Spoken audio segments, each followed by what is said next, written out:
Welcome to 30 Minutes of Faith. We're happy to have Gary Gelnette with us from Grace Church in Rockland. Welcome and thank you for joining us. A pleasure being here, John. Thank you. Where did you grow up and where were you raised, and high school and family and those kinds of things, please? Well, I was born and raised for the first part of my life in Pennsylvania, northwest Pennsylvania, a little town called Brookfield. Very rural setting, country people, and good people, godly people. My parents moved to northwest Idaho whenever I was 12, and then grew up and went to high school, and then went on after that into school and that kind of thing from Post Falls, Idaho. Were you raised then in a God-fearing home and a religious home?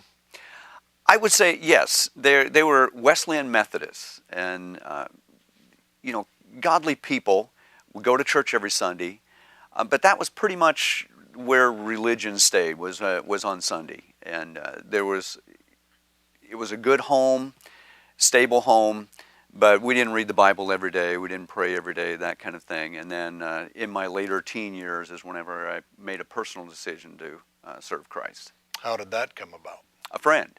It's in high school. One of my good friends was a Christian, went to a local church in the community there. I spent the night with him one night, and he began to talk to me about the things of the Lord. Began to talk to me out of the book of Revelation, actually, and scared me. Then began to talk to me about my need for Christ. And I'd heard the message, growing up, but just never had really had it personally brought to a point of, I need to do that. And out of that, I did make that commitment to serve the Lord, and it's been going ever since. Do you have brothers and sisters? Yes, I have one brother. And is he a churchgoer? Right now, he's not. He served the Lord for a while, or went to church for a while. Was in the police force, went through the academy, went through a lot of years of being an officer. And I'm not sure what all happened there, but I know he went through some experiences that I think caused him to struggle greatly. But we're praying for him. His wife has come in, and she's serving the Lord, but my brother is he's on the way. That story would probably be true in every family. Yes. Somebody can find their way. Others have things that happen that, as my grandfather would say, put us on the gravel side of the road. Yeah. Without going completely off. Now, when did you decide you wanted to pastor and minister and do this aggressively in your life?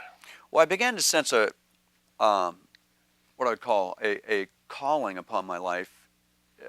In my last year of high school, I was going to church in Spokane, Washington, and the church was growing. It was a vibrant church. I was part of a youth group then, and they would have evangelists and missionaries come through. And one time, a missionary from Brazil came in, and during his week of messages, or his week of meetings, back then they had, elongated meetings that would go on for multiple days and multiple nights. And during that week of meetings with this missionary, I really began to sense that's something that I felt I just wanted to do. And by the time it was all over, I felt that, that's what I have to do. And from there, went into Bible college and began to not just train, but really pursue how to make that happen in my life. And God just began to order steps. I began to speak in youth groups, hold little meetings out myself, and took my first church when I was 23 years old in Portland, Oregon. And I think the average board member age was in their mid-50s, and I was just the kid coming in. But they had a lot of grace and mercy and helped me out. It was great days. Grace and mercy are extremely important in this world, are they not? Oh, it's what the kingdom operates on. It's the oil that runs the wheels in the kingdom of God, in my opinion.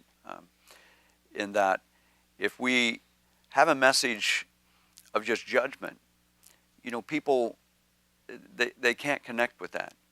But whenever there's a message that, there is a judgment, but God has made a way to avoid that, and it's through His great love, through what we call grace, that begins to get people connected with a message of hope, and that God is for them and not against them. And that's really my life's message, actually, in a nutshell.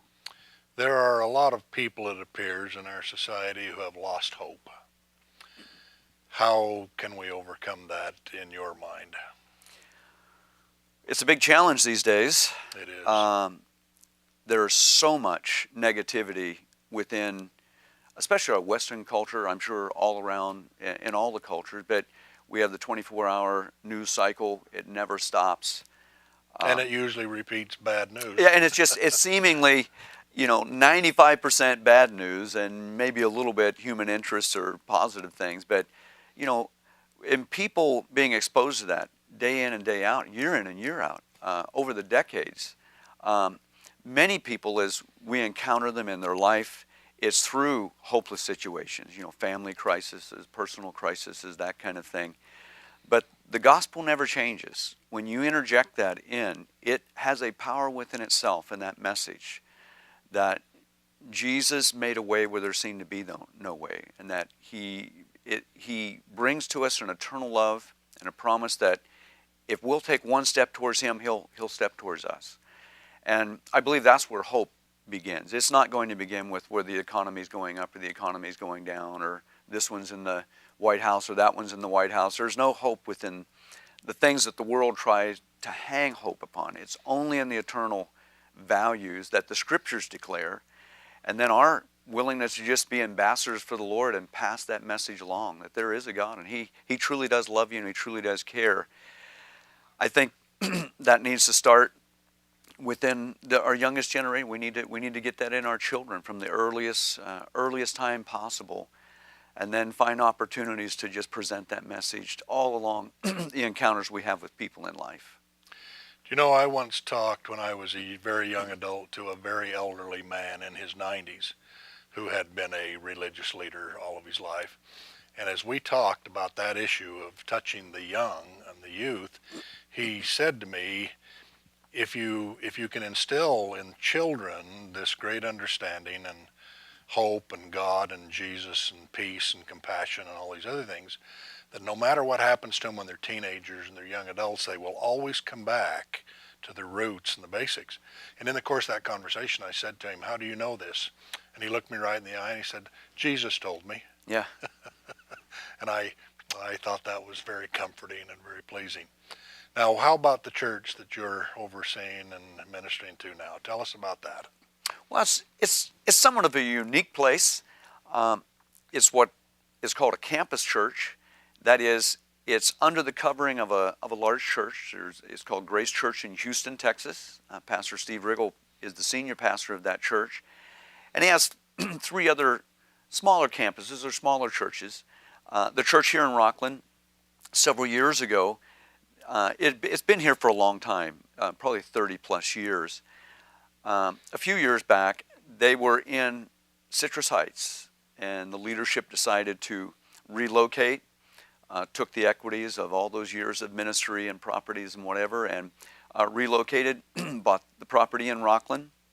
But in the transition, it was a vibrant congregation, but during that transition and that move over, coming from a neighborhood church to more of a city and possibly even trying to be a regional type church, the transition was difficult.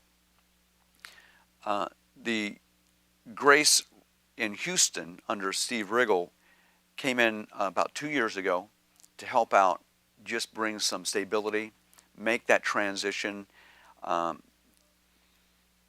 in a more practical way.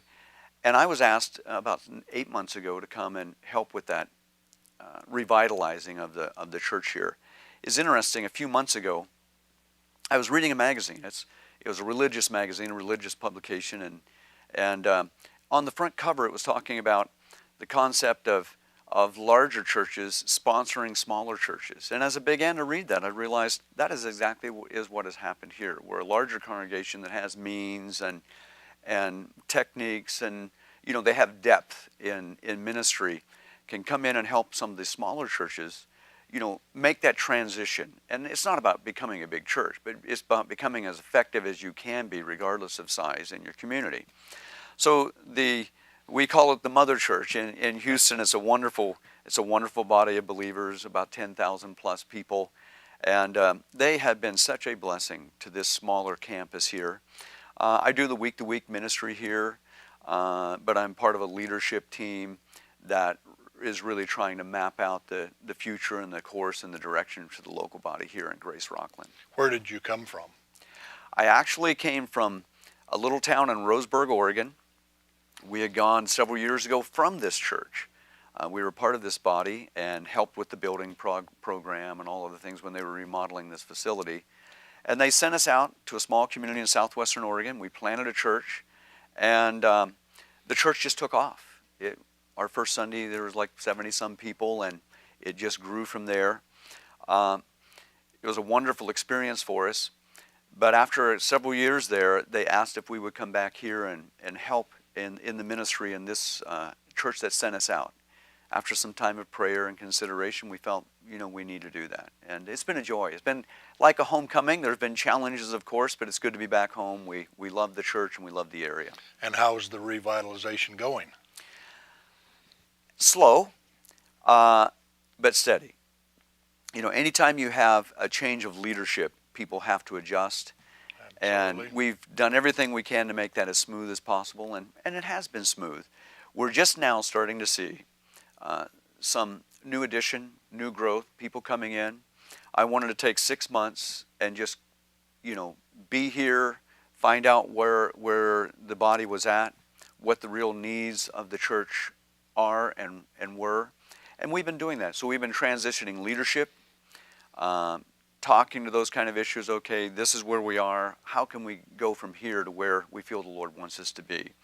And that's one of my specialties. I love doing leadership development, that kind of thing. So it's been a good time.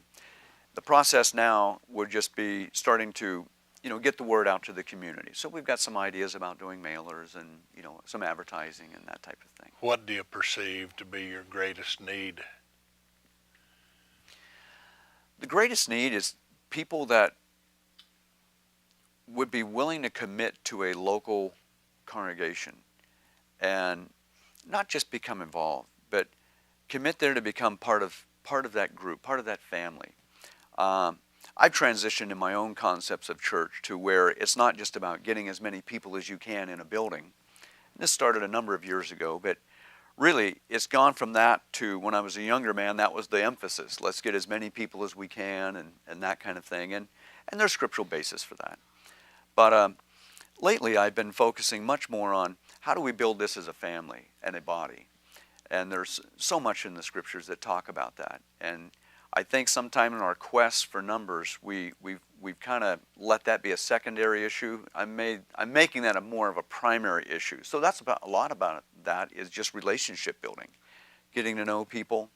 And of course, you can't get to know everybody on a personal friend level, but you can make enough contact with people's lives where you know where they need prayer, what their concerns are, how that they can best fit within the body, because I believe everybody has something to give and something to add to the local congregation. Absolutely. And sometimes you have to leave the 99 and go to the one. And absolutely. That's the way it goes. Do you have a favorite book in the Bible that you enjoy? We hear people talk about they love the book of John or the thrill and the excitement of the book of Revelations. Do you have one that you like? Yes, I do. It'd be the book of Romans. Just so much of Romans, there's the theological concepts that are there, the doctrinal issues that he dealt with, but so much of Romans is Paul dealing with that local church that was experiencing growing pains. And I think in it, my life verse, and I think I was 17 years old, I was in a service, and they were asking people to choose a verse that they felt the Lord was laying on their heart. And it was from Romans 8, and it said, where the Apostle Paul said, I can consider not the suffering of this present time to be worthy to be compared to the glory that will be revealed in us. And through the ups and downs of life, that's been an anchor for me to go back and say, you know what? This present circumstance and situation, number one, it's temporary. We have an eternal purpose to our lives. And even if there's suffering there and difficulty and issues that are I don't have the answers for at the moment, I know that as I follow Christ, that there is an eternal reward and that there's an eternal destiny. And also, a great joy that comes from serving Jesus. There's so much within the world would try to tell us that, it's what we accomplish now, and that's valid. But life is more than money and how big of house and how big of car. Life is really about the inner peace that comes from knowing that God's in charge of my life. And as long as I seek Him and serve Him, He's gonna see me through to the end. That's the hope I have in America, is that God is in charge, not the Supreme Court or the Congress or whatever, and through it all it will be all right. My wife and I were in Rome several years ago, and we live on a street called Trajan, and Trajan's a Roman emperor, in the old days. Yes. And I struck up a conversation out in one of the ruins with a man about Trajan, just because that happened to be the street I lived on in the greater Sacramento area. And we got talking about Paul and the Roman Church and the difficulties of being a Christian versus what they called being a Roman. Anyway, we had a nice conversation. We talked about a lot of things. A few days later, we were on the island of Malta, and we went to St. Paul's Cathedral. Yeah. And a bomb in World War II got dropped and went right through the roof of that and didn't explode. And it damaged the marble and the graves and things that were in the floor. So they moved the bomb just outside, didn't know, how to undo it. Yeah. Repaired the church and all those other things. And long after the war, somebody came by and said, you better deactivate that bomb. You don't want to just go off one day. They said, well, okay, but leave it sitting there because we want it as a reminder of the miracle that we got bombed during the war but weren't exploded on. So in the church that day was a deacon, and I brought up the conversation of Trajan and the Romans and the Christian church and Paul. And he talked to me like he'd just visited with Paul the day before and all of the things that unfolded there. And it was one of the highlights of our trip, was just talking to him about what Paul was doing in the name of Christ, and particularly with that instance with the Romans. That was a wonderful thing. Appreciate that insight. Now, you keep saying we. I'm going to presume a wife and children along the way here somewhere. Yes. Can you tell us a little about them? Yeah, my wife Susan. We've been married for 11 years, have 3 children, and just the love of my life.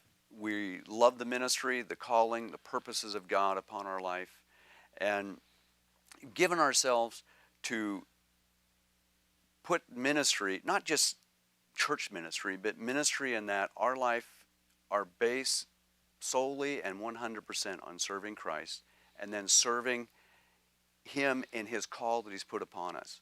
That's our reason for being here in Rockland. We do ministry together. She works in the office, of course, but she loves people and prays for people. And I believe that when God calls it, He calls you as a team. He calls you as a family. Our children, our youngest is in Chico State, and we have our daughter that just graduated from Chico State last year, and then we have an older son who's in Vegas, who's a cinematographer, and they love the Lord, and God has been so good to us. But as we minister in the church, people, I believe, they don't, where I think, John, is that people are looking for a place where they don't see it as a professional clergy or a professional ministry, but where they see it where a husband and wife, or they're looking for a place for stability for family. New people that come in to the church here, so many of them have children, and whenever we get to know them and talk to them a little bit, their concern is for their children. A lot of them are in public schools, some are in private schools, but it doesn't seem to matter. They're really looking to find a place of stability, because that, as we were talking earlier, there's so much almost chaos within our society that families, husbands and wives with their kids, they're greatly concerned. They want stability there. And really, it only comes through serving Christ, of course. But that point in the community of stability, I believe, can be the local church. And so Susan and I have given our life to serving the local church and love the call of God and love the purpose of the Lord in that. You know, just a couple of days ago in our home was a young mother who, growing up, was a friend with our youngest daughter. And she wasn't interested in God or the church. She wasn't a bad girl or anything. Just didn't have time for that. Well, she had her daughter with her. She has several kids, and this little girl was 3. And she said, "Where are you from?" And sort of, mulling it over where we were going before we talked, she said, "I'm from heaven. Did you come from heaven?" That is a wonderful answer. It was just classic. Um, and I said to myself, from now on, if anybody ever asks me where I'm from, I'm going to say I'm from heaven. Out of the mouth of a babe, Yes. that was a wonderful thing. Now, when you're not doing church work, do you have a hobby or Well, hobbies? we ride motorcycles. It's one of the hobbies or things that we do.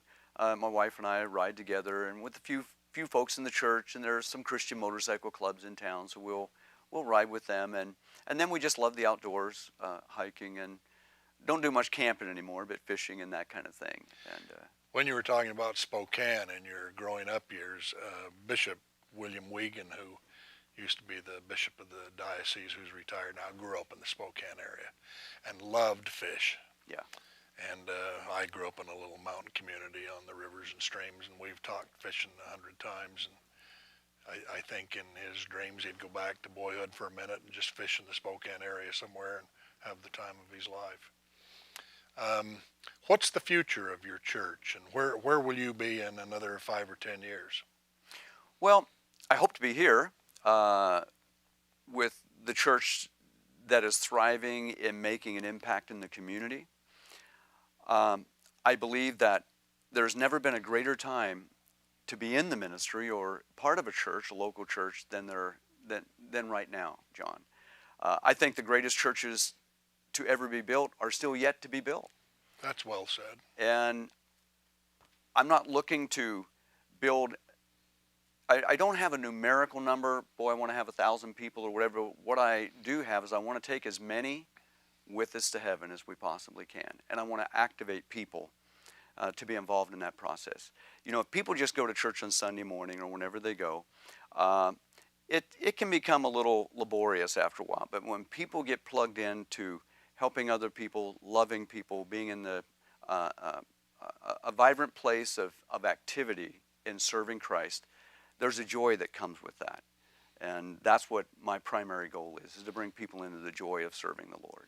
Do you have weekday programs that families and that can be involved in? Yeah, of course. We have our Wednesday nights, and then Thursday morning they have a women's meeting, and we have youth groups that do stuff all the time, and there's that practical walking out of the life of the church, and then of course we have our celebration on the weekends, and it feels like being part of a family, and that's what I love. Do you usually go to bed at night feeling like you've had a pretty good day? And